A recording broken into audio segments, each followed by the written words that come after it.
అఖండ తర్వాత నందమూరి నటసింహ బాలకృష్ణ హవా నడుస్తోంది. బ్యాక్ టు బ్యాక్ హిట్స్తో దూసుకుపోతున్నాడు బాలయ్య. అయితే ఇటీవలే వచ్చిన అఖండ తాండవం ఆశించిన స్థాయిలో మెప్పించలేకపోయింది. దీంతో నెక్స్ట్ తక్కువ గ్యాప్లో 2 సినిమాల రిలీజ్కు ప్లాన్ చేస్తున్నట్టు తెలుస్తోంది. ఇప్పటికే గోపీచంద్ మలినేనితో ఓ సినిమాకు గ్రీన్ సిగ్నల్ ఇచ్చాడు.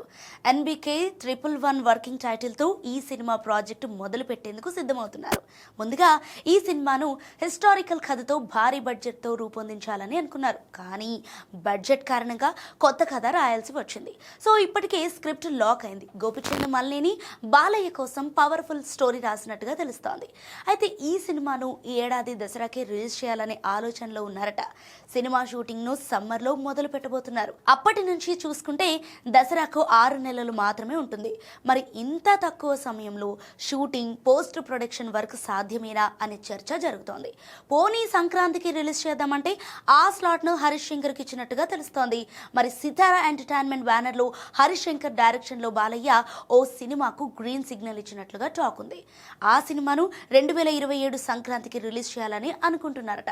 అంటే 3 నెలల గ్యాప్లోనే బాలయ్య నుంచి 2 సినిమాలు రాబోతున్నాయన్నమాట. మరి బాలయ్య ఎలా ప్లాన్ చేస్తున్నాడో చూడాలి.